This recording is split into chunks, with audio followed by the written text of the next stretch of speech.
Ayan, hello, magandang hapon po sa inyong lahat. Welcome back sa ating episode ng Canon Law 101. Hello, Father Jigs, kumusta po? Hello, Father Luciano, kamusta? Mabuti. Welcome. Oo, welcome nating lahat po ng nanonood sa ating at umpisa pala at sinasabi ko sa inyo, share nyo dahil it will be very, very interesting ito. Ito isa sa mga topics na bihirang pinag-uusapan. Sa 21 years ko bilang pare, I think outside the classroom, ngayon is the first time na pinag-usapan. I don't remember any catechism, meeting, encounter, o formation program na pinag-uusapan itong pag-uusapan natin ngayon. Ang particular churches, plenary council, and then yung, ano ba yung isa? Conference of Bishops. And then yung isang council na hindi plenary, ano ba yung provincial council? Provincial council. Okay. So Conference of Bishops, more or less in that order, Conference of Bishops, and then plenary council like PCP2, Plenary Council of the Philippines. Yes. Pag-usapan natin anong ibig sabihin, sinong tumawag, ano ang binding, etc. And then yung provincial council like pag nag-aaral ka, yung Provincial Council of Manila, yung mga ganon. Oo. So, anong ibig sabihin noon? So, very interesting ito, lalo-lalo sa mga taong simbahan. Kaya, share nyo sa page nyo, start a watch party, go to group chat, invite your friends, lalo-lalo yung mga ka-ministry ninyo para madagdagan po yung kaalaman. And then, mamaya, kung may questions po kayo, huwag kayong magdalawang isip na magtanong. Wala hong masama sa pagtatanong. Kung may duda po tayo, mas maganda na maitanong kaysa maiwan yung duda sa atin. Okay, Pats, I think the order of our discussion, what is the Bishops' Conference? Before we talk about the council, no? Plenary and provincial council, but what is the Bishops' Conference? Okay.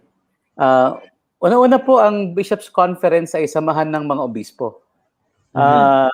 Ito po ay permanenteng institution in a particular nation, so or territory. So sila po ay nagkasama-sama for joint pastoral function sa simbahan, no? Within their territory, within the nation, within the country, for instance, no? Para po to promote yung kabutihan ng lahat ng mga diocese sa loob ng conference na yan. Tapos through what we call a common programs, common apostolate adapted to the circumstance of the place and the time. So para pong parang maging mas ang tawag dito, maging mas angkop sa buhay ng tao sa lugar na yun ang yung pastoral life ng simbahan. So, yun ang ibig sabihin ng Conference of yun ang purpose ng Conference of Bishop. So, ito po ay samahan ng mga obispo ito. Sino po nag-determine na ito ay, halimbawa, ito ay isang bansa lang or sabihin ng halimbawa, I imagine, I'm not sure, no? Pero I imagine, for example, yung mga Pacific Islands. So, masyadong maliit yan para to make a Bishops' Conference. Minsan kasi isang bansa, isang diocese lang o dalawa. So, minsan sinasama ang isang region. Sino ba nagsabi? Sila lang or it is the Holy Father? It's a canonical institution yan. The Holy Father creates that particular conference o paano nagsisimula? Okay. So, in the first place, ang naglilikha, nag-establish ng Conference of Bishops ay ang Apostolic See. Of course, when we say Apostolic See, we refer to the Pope, the Holy Father, the instrument of his power within the Curia, in Apostolic See, no? Tapos, ang isang Conference of Bishops, kadalasan siya, normally, bansa. That constitutes a territory that belongs to the same Conference of Bishops. Pero it can also be like I think Italy also hindi lang siya isang Conference of Bishops. I'm not sure if I can stand corrected on this no. Pero may mga ganon. So, meron din mga lugar na, kagaya sabi mo, na small sila o hindi dominant ang Catholicism sa lugar na yon. So, For example, Pats, I don't know, near us, we have two small places. Diocese of Brunei. Brunei. Brunei is it's just one diocese with a few priests, and then Singapore. So Yeah, correct. it's a city. Saan po sila nagbilong? I have no idea. Yeah, May correct, idea ka? Ang hindi ako what you call this, I heard that before, no? So yung smaller countries na hindi masyadong maraming Katoliko, like as you said, Singapore, Brunei, Malaysia, I think they belong to the same Conference of Bishops. Actually, marami pang iba yung mga Southeast Asian countries. Hindi sila kagaya natin na isang bansa, isang Conference of Bishops. Sa kanila, a number of countries, one territory or one Conference of Bishops. So, para siyang transnational ang kanyang configuration. So ganun po. But it's really up to the Apostolic See, to the Pope to determine to create, to establish yung Conference of Bishops and paano nila i-grouping yung mga members noon.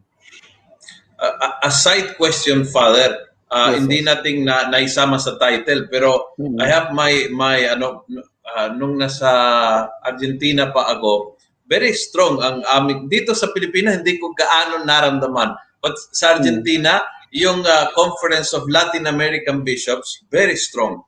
It has a big influence in the life of the particular churches. Yung tinatawag like FABC dito, no? Federation of Asian Bishops Conferences. Paano yun? Ganon din yun? It is the Holy See that constitutes the federation? Yes, oo. Sa Asia, meron tayong FABC. It's a very influential federation, no? In fact, kasi influential in the sense na because of the enormous territory that covers the member Conference of Bishops. Ang laki ng ang laki ng coverage ang Asia.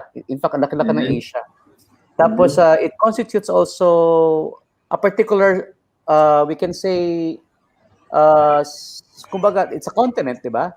Pero makikita mo dito yung may mga commonalities, no, in that particular Federation of Conference of Bishops. So yung pagiging Asiano, 'di ba? Yung pagiging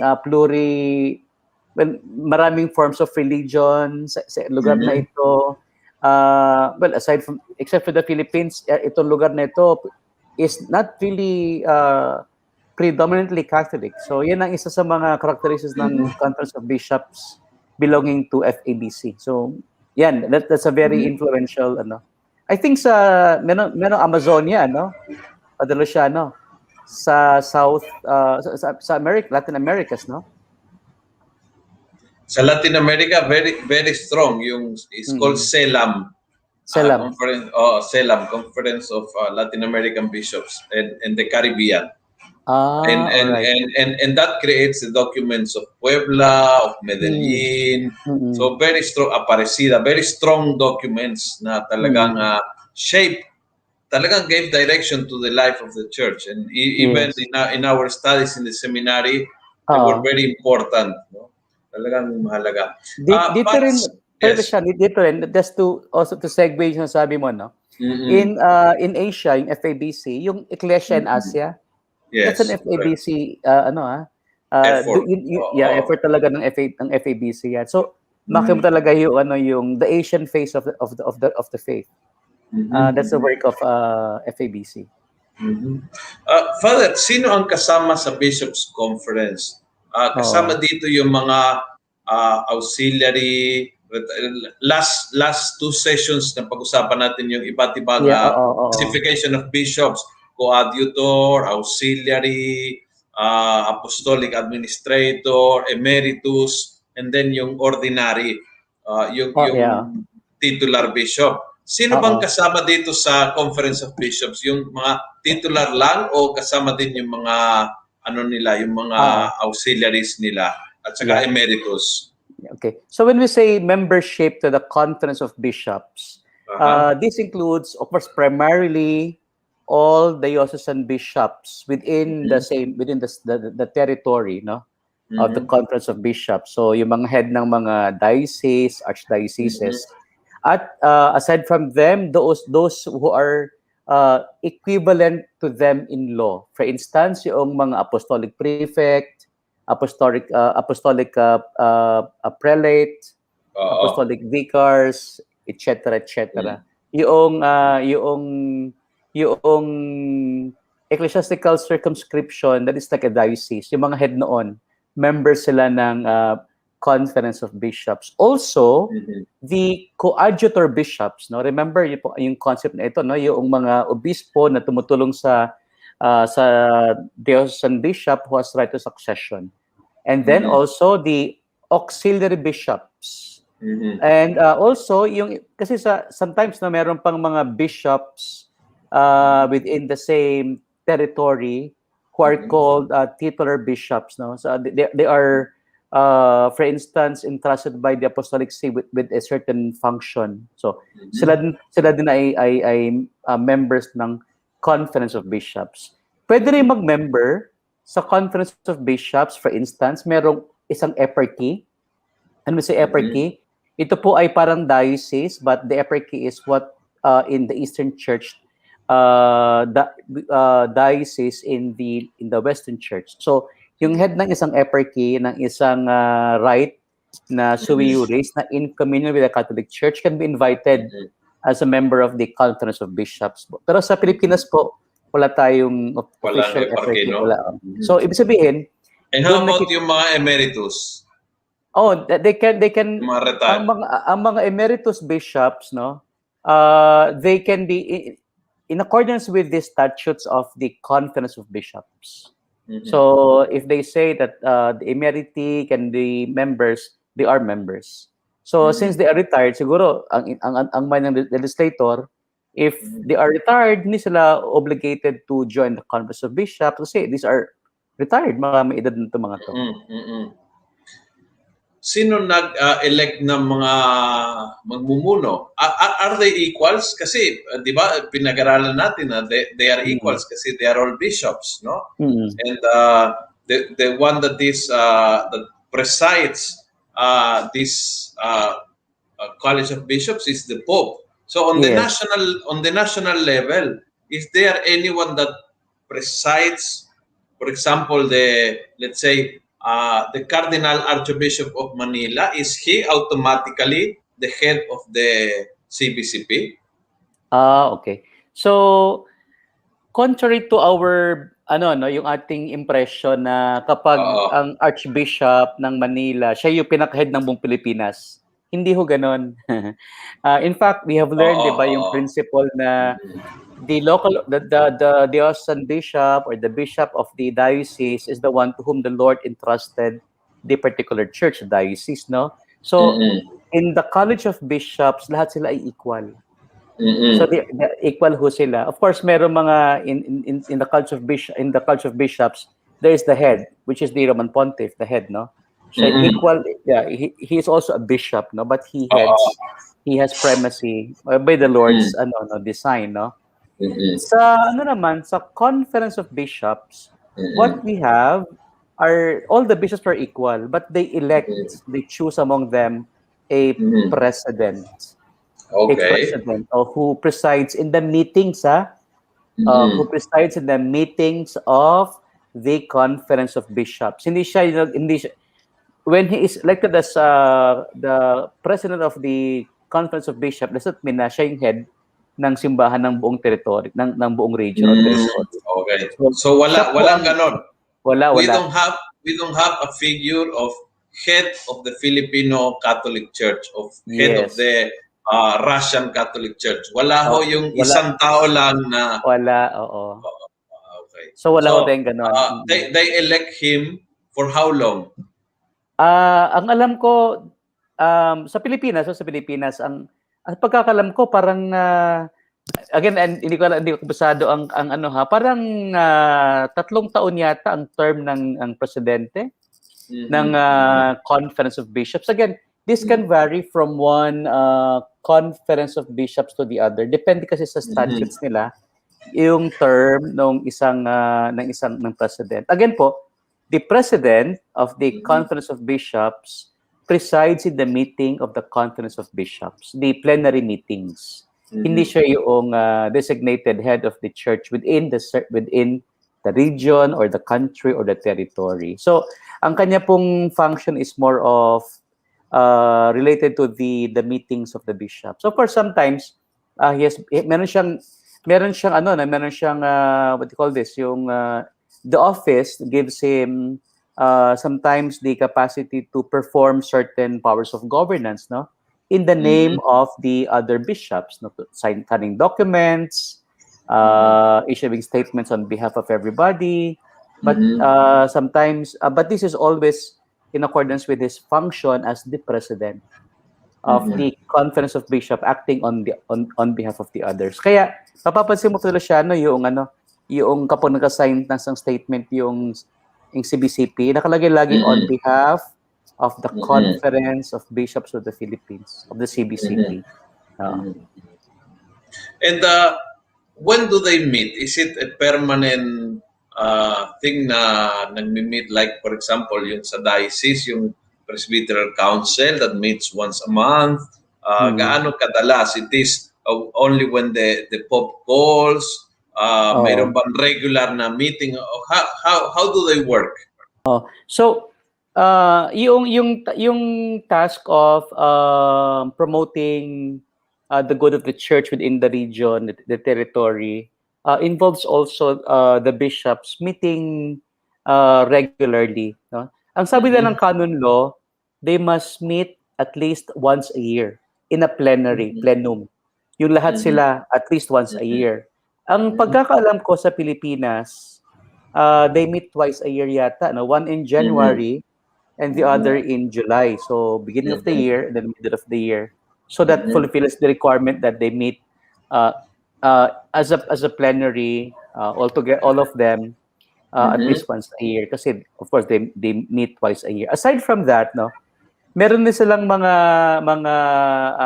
commission meetings. Kasi ang CBCP has also different commissions, no? Commission on liturgy, commission on canon law, commission on social justice. So marami mga commissions, no? They also meet regularly as commissions. Depende sa need nila. Ang pinakamahirap na question, I think, from at least from a theological point of view, is ano pa talaga ang trabaho? What is the power of the Bishops' Conference? No, that's a difficult topic kasi we know that the diocese has the fullness of the church, no, resides in the diocese. And this is in communion with the Holy Father, with the whole Catholic Church, being in communion with the Holy Father. So, itong Bishops' Conference, ano ho yung power? So, meron silang clearly they have executive power, no, in accordance with what the law gives them. Meron silang ganung kapangyarihan to determine certain actions for the whole diocese, etc., etc. So that's very clear. Ngayon, actually also meron ding silang power to make certain doctrinal definitions, no? But that of course is medyo medyo kumbaga, meron silang ganung, pero hindi yan ibig sabihin this is separate from the magisterium of the Catholic Church, but in line with that. Kasi sometimes siguro may mga issues within the region that entails, no, of the Conference of Bishops. So basically, ang kanilang power executive, they can also issue general decrees, no. These are like, ang katumbas nito ay law or norms that affects the whole diocese, no, the whole region or the whole Conference of Bishops. May mga ganun silang mga role. So hindi lang sila hindi sabihin lahat ang kanilang ginagawa ay di ba you discussed before na there are certain things within in the conference that they act together, but the application depends really on the diocese. Na depende kung need ng diocese yan, kung applicable ba o hindi. Kasi mahalaga pa rin talaga yung yung what we call circumstance of time and place. Mahalaga talaga yung ganun ang application ng faith, no. So that's it. But aside from that, they can really issue general decrees that are normative to the whole to the whole region, na para silang mga law, para silang law. This is provided by Canon Law. And as I said nga, definitions of the faith, na meron silang ganung power. Ano ang kasi ngayon sa mga sumusubaybay sa nangyayari sa kasalukuyang takbo ng simbahan sa mundo, merong ongoing yung Bishops' Conference of Germany. They are doing a synodal way of the church. And may mga issues na pinag-uusapan na very controversial. They talk the same-sex union. They are talking about even the ordination of women, that it was a settled issue. They are talking about these things. They open up a lot of controversial issues. My question, if they agree in something that goes against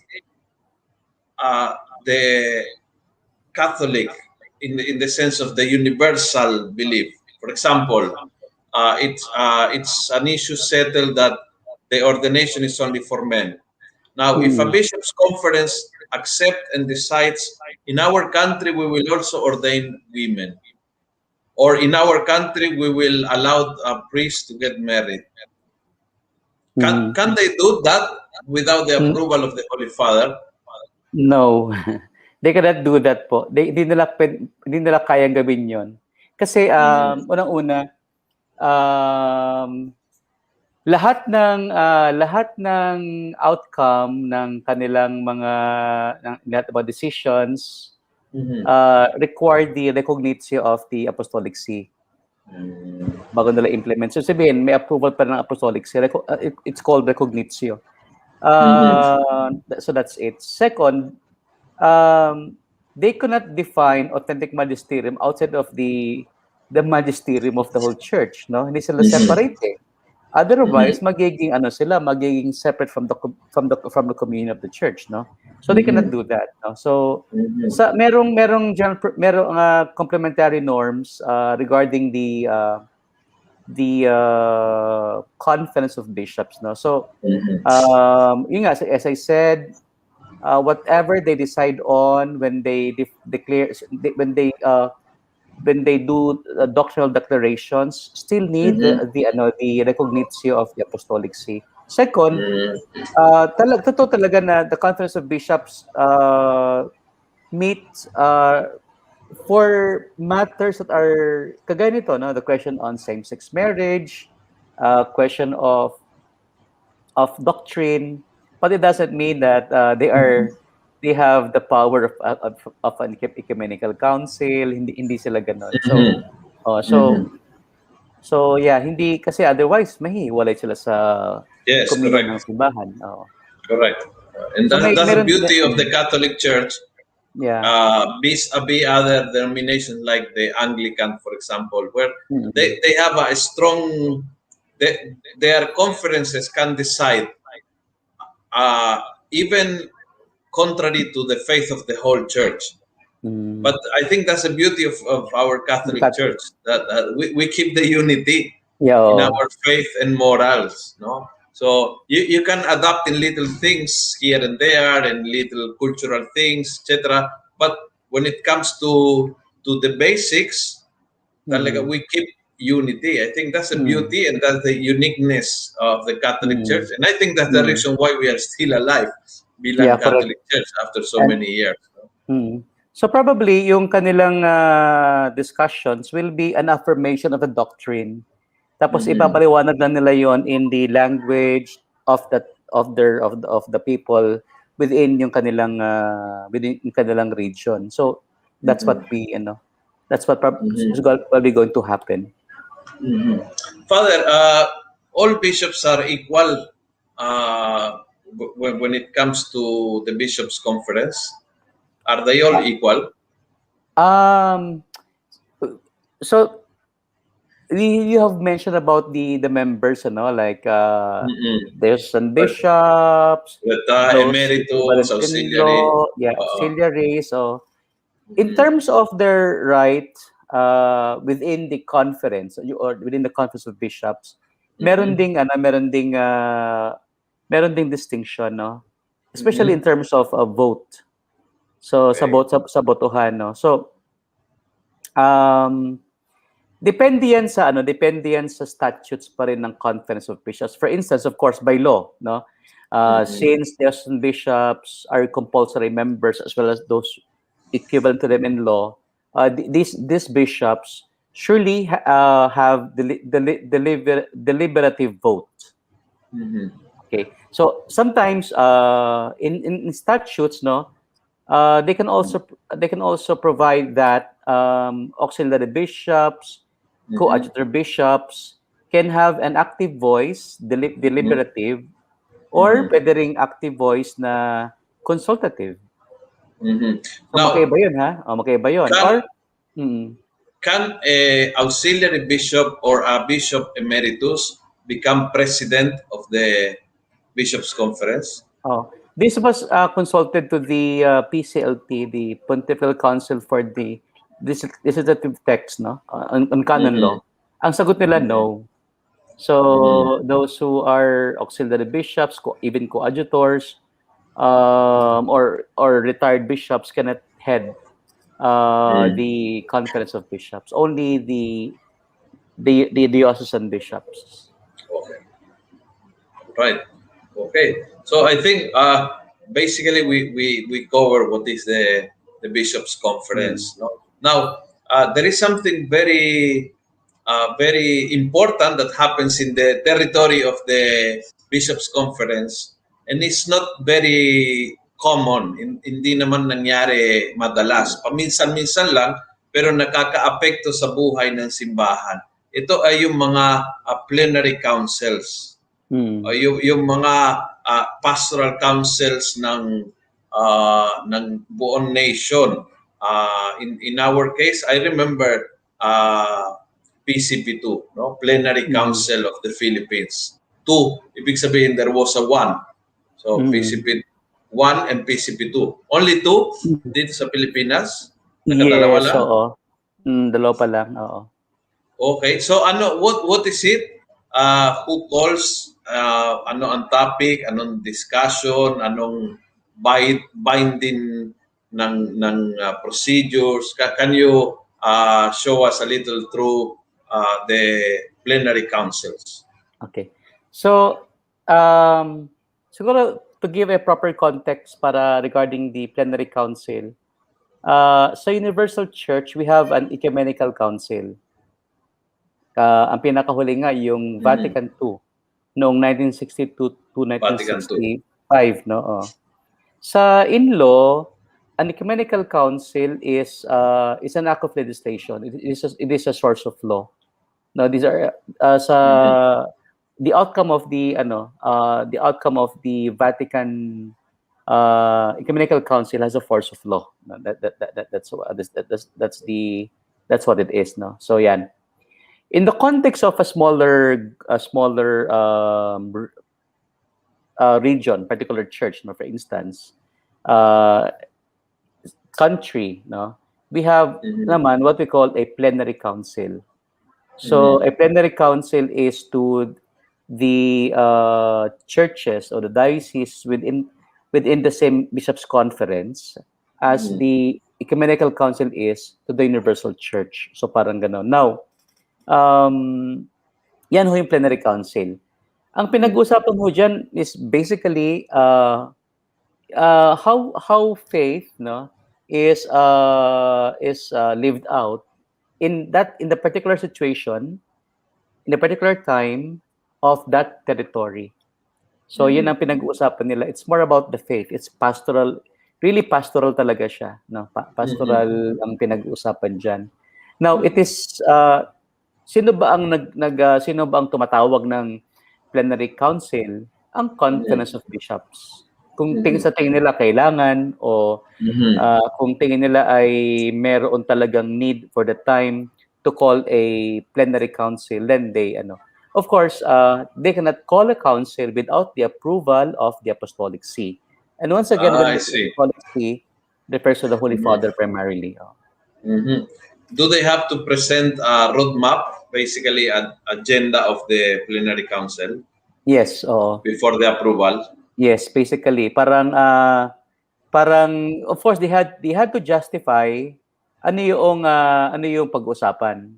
Ano yung areas of concern. At least yung a broad stroke ba, ano yung magiging roadmap, no? Ano yung tatahakin ng council na yon, so that the Apostolic See will have a basis for approving the request for approval of a plenary council. How about the conclusions?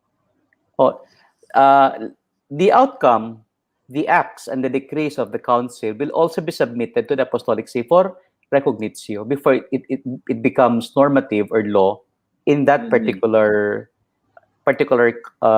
region or territory. I see. So that guarantees the communion with the Catholic, with the whole Catholic Church, the universal Church. Yes. Just one question of mine, and then we have two questions dito mula sa audience natin. From me, ano ang role ng Papal Nuncio that he is a bishop and he resides in the Philippines? Therefore, technically, he is a bishop in the Philippines.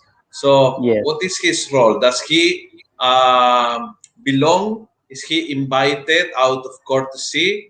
Does he belong by right to the Bishops' Conference? Does he has the liberty, the voice and vote, or he is only a let's say he can attend and listen but without intervening or voting?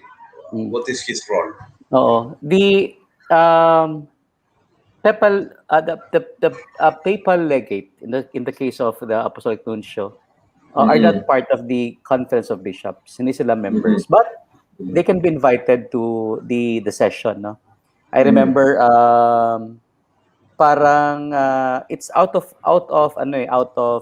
courtesy to the Holy Father that the Apostolic Nuncio is invited to the deliberations, especially in the opening or the closing of the plenary or the plenum of the Conference of Bishops, to address the bishops, no, or sometimes to preside in the opening liturgy or celebration of the Mass. But in law, they are not members of the plenary council of the Conference of Bishops. Very good, thank you. We have one question here from Gloria. Check. Paano po sila nag-elect ng president? Ano nangyari na? Wala. Paano sila nag-elect ng president ng Bishops' Conference and yung mga head ng each commission? How do they elect? So there is of course, no, as we said, statutes, no. Yung statutes is a basic law for the conference. 'Di ba sa ating council may mga statutes, 'di ba? Yung statutes would determine the manner of election. Sino yung mga, as we said, no, sino yung mga may active voice, sino yung mga passive voice, the outcome of the manner of the election, tuwing kailan, who are qualified to be elected, how many terms. So it's basically based on the statutes of the Conference of Bishops, no. Now, there are certain principles in canon law regarding a valid election. Nakalagay doon, for instance, yung the presence of a president for the election, the presence of a secretary, a presence of the scrutiners, who conducts different roles within the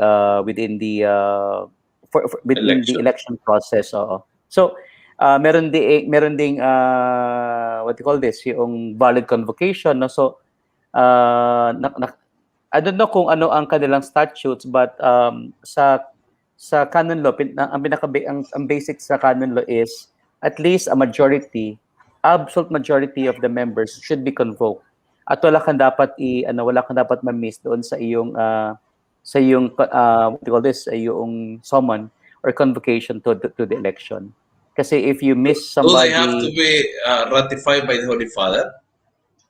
I think no, there's no need. No need. Uh, No need. So parang I think itong election na ito do not need the confirmation of the Roman Holy of the Father. Roman Pontiff. O parang I think meron silang uh, principle of subsidiarity applies in this case. No, so whoever, as long as the one elected accepts the office, para siyang the acceptance of the Automatically. office, yes, so what do you call this, gives him the right in the office. So parang ganon. Tapos I think ito na mga itong yung mga heads ng commissions, I think they are appointed by the I'm not sure as I'm saying, no, it's really up to the statutes of the Conference of Bishops. So maybe they have their own election for the So aside from the president, there's also a pro-president, a vice president, and there's a secretary, but it is not he's not part of the not a bishop, but a secretary. Not a bishop. Tanong po ni Randy, tanong ko lang, Father, may annual performance assessment po ba ang mga pari and bishops? Hindi ho kasi siya parang HR meeting. Kung saan po, hindi ho siya.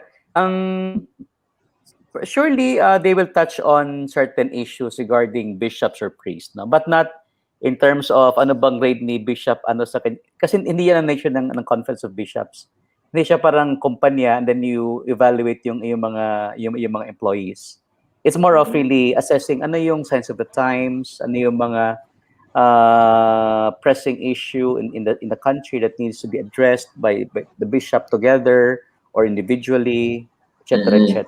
It's more of discernment ano yung what confronts the faith, no, in a certain during a certain particular year, no, or ano yung mga challenges ahead. Pero hindi siya tipong assessment of performance ng pari or bishops. Yes.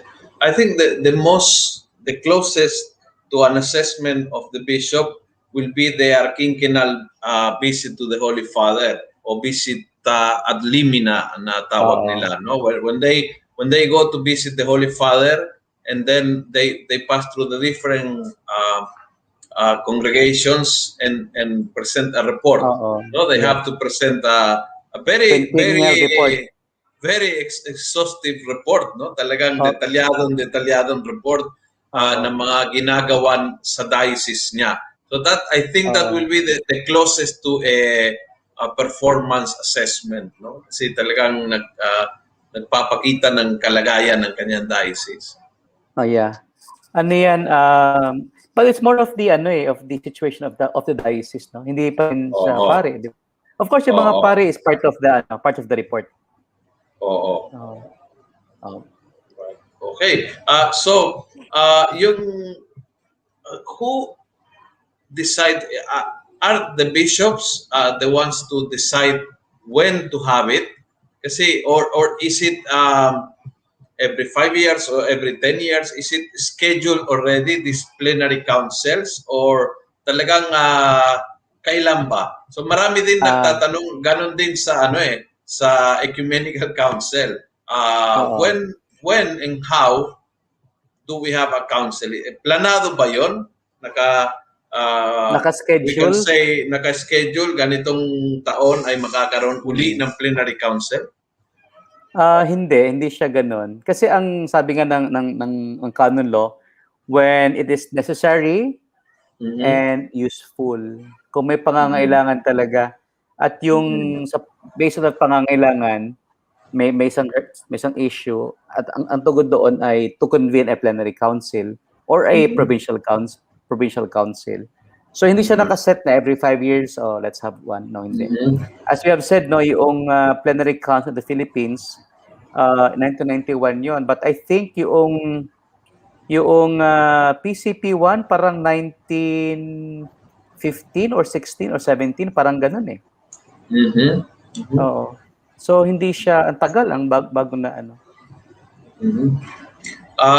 Ang isang tanong ko dito is, sino po, anong membership dito sa Plenary Council? Is it only bishops? Are priests invited? Are they elected? Are lay people allowed to participate as observers? Or do they have voice and vote in the deliberation? So, ano pong participation dito sa plenary? Okay. Plenary assembly. Yeah. Plenary council, I mean. Plenary council, okay. So sa plenary council, just to siguro for everybody para mas maging interesting yung concept na ito, no? Lahat ng pag-uusapan dito determined by the Conference of Bishops, no? Yung agenda, kailan mangyayari, kailan magsisimula, gaano katagal, kailan matapos, paano tatapusin, etc. Sila din po ang mamimili ng mag-invite ng mga persons, no? So a plenary council involves the clergy, which means bishops, priests, and deacons, and of course the laity. Very strong po ang lay participation. In fact, even the laity have a deliberative voice within in the plenary council. So in fact, some of them become resource persons. They also, sila ay members of the drafting committee. Iba sa kanila nagbigay ng mga critique or evaluation sa draft. So very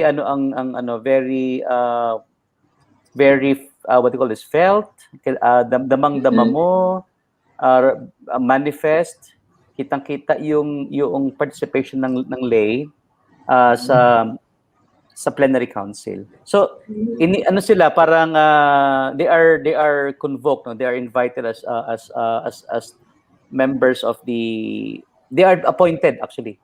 They receive an appointment to become a member of the Some of them, of course, are members with deliberative vote. Some may also be invited as observers, for instance, yung mga or resource speakers. But iba pa, aside from them, meron talagang mga lay that have deliberative vote in the plenary council. So may mga resource speaker, for example, to talk about demographics, to talk about social sciences, parang ganon, mga survey. I see. And what's the difference between yung plenary and the provincial? So, ang plenary council sa buong region, sa buong bansa, in our case, no? Yun namang provincial council sa province lang, within if you talk of Manila, for instance, the province of Manila, it includes Bulacan, Palawan, Diocese of Imus. Right now, yung Novaliches, Pasig, Caloocan, ano pa ba? Cubao, So yan. Parañaque, yan ang mga involved na mga dioceses, no? So ito namang sa provincial council, parang mas gagawin mong specific yung norms ng plenary council that applies to everybody kasi certainly for sure yung iba rin yung faith life within the province of Manila compared to, for instance, in Mindanao. Ibang-iba Iba yung setting natin dito kasi medyo urban setting, fast-paced ang buhay. Iba rin yung sa Mindanao, di ba? Kasi rural. Medyo mas ang kanilang values traditional pa. So ang in short, ang provincial council ginagawang mas particular yung application ng faith natin sa ating buhay sa probinsya. And ganon din ang participation, same procedure. Yes, pareho din sila ng pareho din ng yung convocation, yung start, yung end, yung length. But do they have to present the proposed agenda and then the results to the Holy Father? Yes. Also? Yes, also. Oh, I see. To the Apostolic See, yes. Oh, I see. Kailangan pa ng recognitio. Of course, you also since the next layer to that is yung Conference of Bishops, you'd have not naman recognitio, but certainly the Conference of Bishops will also have a what you call this, a role in looking at the documents of the acts and decrees of the provincial council. May mga pirma din ng mga Conference of Bishops President. What is the difference, Father, in canon law? What is the difference between a plenary council or a provincial council and a synod? So ang synod po, ano siya it's more of consultative. 'Di ba? Ang ating idea ng council, 'di ba, parang law enacting sila, 'di ba? Normative ang kanilang mga ang kanilang acts and decrees. Sa synod is more of a consultation. Whether on a level na for the universal church or for a particular region or particular, in fact meron pa nga I think we will touch on it sa ating next topics, yung Diocesan Synod. Para siyang council, quote unquote, sa diocese naman. Nagkaroon tayo ng ganyan pero we don't call it a synod, we call it an assembly. We had an assembly. Pero parang synod siya parang synod parang semi-synod. Yes. My final question, Father, is does the council, plenary council, or even the provincial council have magisterium, the power of the magisterium? Ang council, ang plenary council? Yes. Is it magisterium? No. As you have said, it doesn't define dogma. Hindi yan magisterial, because the members are not purely bishops, we have lay priests, so hindi siya qualified to make a statement regarding magisterial statements regarding faith, so hindi siya ganon.